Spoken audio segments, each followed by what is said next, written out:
Have you found yourself confused about who to trust for immigration advice in New Zealand? It turns out that many people are giving advice that could land you in hot water. Getting advice about the immigration processes that affect your personal journey is crucial to your success. Wrong advice can cost you wasted application fees on visas that end in declines, and even worse, you could end up unlawfully overstaying or breaching your visa conditions. Many years ago, and sadly to this day still, people saw this as an opportunity to earn money in exchange for helping people achieve their dreams of visiting, studying, working, or living in New Zealand. An epidemic arose where vulnerable migrants were extorted out of thousands of dollars in return for incorrect advice, false promises, and even blatant lies. At the time, there was nothing these migrants could do to take action against these scammers either. On 1 May 2007, the Immigration Advisors Licensing Bill underwent its final reading before transitioning into current law in New Zealand. This bill advocated for the thousands of migrants who had been exploited, scammed, and ripped off by self-proclaimed immigration advisors. These so-called advisors had little to no knowledge about Immigration New Zealand's rules. They misled their clients, and they charged massive fees for their services. It was agreed that immigration advice will become illegal in New Zealand unless you hold a license. The only way to obtain a license would then be to undertake a year-long rigorous training course that's now known as the Graduate Diploma in New Zealand Immigration Advice. Still thereafter, you'd be required to work under the supervision of an experienced immigration advisor who holds a full license, for a further 2 years while you only hold a provisional license. This is until you can be deemed capable of functioning independently. These measures ensured that those seeking to prey on vulnerable migrants to make them rich would be filtered out, and only ethical and competent individuals can take over the important role of guiding migrants through travel and settlement in New Zealand. Apart from stipulating who may give immigration advice, this law also outlines the consequences of unprofessional or unethical behavior after licensing. Before you freak out and think, "I'm going to jail for giving immigration advice," let's take a closer look at what immigration advice actually means and when it's okay to give it without a license. Section 7 of the Immigration Advisors Licensing Act 2007 defines immigration advice as when you use, or even look like you're using, your own knowledge or experience to give advice, to point someone in the right direction, to help someone, or to act on behalf of someone on anything that relates to immigration.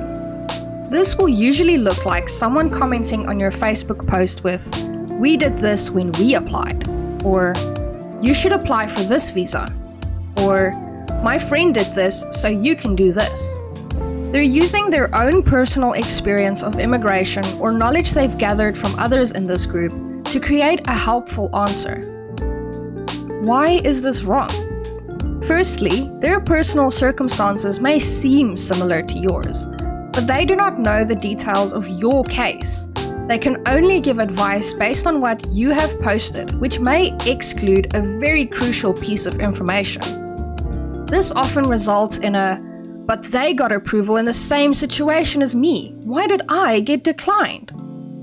Secondly, the immigration rules are volatile. They change often, and what worked for your friend a year ago will likely not work for you right now. As much as we want to help others, especially to avoid expensive fees for advisors, we can sometimes cause more harm than good with incorrect advice. Now, things that don't count as immigration advice are when you give publicly available information, tell someone to seek the advice of a licensed immigration advisor, or do things like clerical work, translation and interpretation services, or settlement services. This is usually when you comment a link to a page on the INZ website, but this shouldn't accompany any kind of interpretation. If someone asked, "Do I qualify for the skilled migrant category resident visa if I work as a doctor?" you may only post a link to the INZ website that explains what the requirements are. You cannot tell them, based on the fact that you're a doctor, you qualify. So, why is this wrong? Firstly, they've given you very little detail about their role as a doctor. So without properly assessing them against the strict criteria that apply to that specific visa, you could very well be wrong about their eligibility. Secondly, there are more requirements than simply filling an eligible role, especially with that visa type. They might not have the correct qualifications, experience, or English language skills to qualify for that visa. And you'd have no way of knowing, because not only do you not have a sound understanding of the requirements, you also don't know anything much more about this person other than that they are a doctor. It would be acceptable in this person's case to send them a link to the skilled migrant category resident visa criteria so that they can figure it out for themselves. Or you can tell them to talk to a licensed immigration advisor so that they can properly help them. If you've watched one of my previous videos, you would have noticed that there is a way to legally get free immigration advice that is more accurate than what you might find on platforms like Facebook. I'll link this in the description again. To a degree, this can help you access limited immigration advice or have someone help you fill out your visa application if you're struggling, which falls under their clerical work, free of charge. Of course, there are always exceptions to the rule.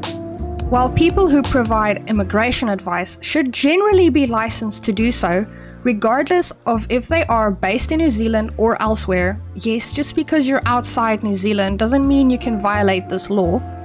Section 11 of the Immigration Advisors Licensing Act 2007 tells us that it's okay to help your family as long as you don't charge them and don't make it a habit. Yay! Lawyers generally already hold a license to practice law, so they don't need another license to provide advice on immigration law, although there is much to cover on this topic in another video. People who work for or volunteer at the Citizens Advice Bureau don't need licenses because their services are free to the public. And no, that doesn't mean you can run around giving advice as long as you do it for free though. People outside of New Zealand may only do student visas. So if you're looking at engaging an advisor based in your home country, it's very important for you to establish whether or not they are licensed. If they are not, and you are not applying for a student visa, INZ will now instantly decline your application, as per a recent news update they posted on 31 March 2025. If you come across people giving immigration advice, the first step should be to check if they are licensed. There will be a link in the description below. If not, letting them know that this isn't okay is usually a good place to start, as many people still don't know this is illegal and only want to help. However, if you've been affected by someone posing as an advisor and charging you money, or you've seen it happen to someone else, you can also complain about this person breaking the law by following the link down in the description. In summary, navigating immigration advice in New Zealand requires caution. Always check if the person you are taking advice from is licensed, so that you can be sure the advice you're getting is correct and can be relied on. I've enjoyed sharing the knowledge I've learned throughout my course with you, and I'd love to hear what your opinions are on this topic in the comments below. Don't forget to check out my next video that covers why I think immigration advice is so expensive.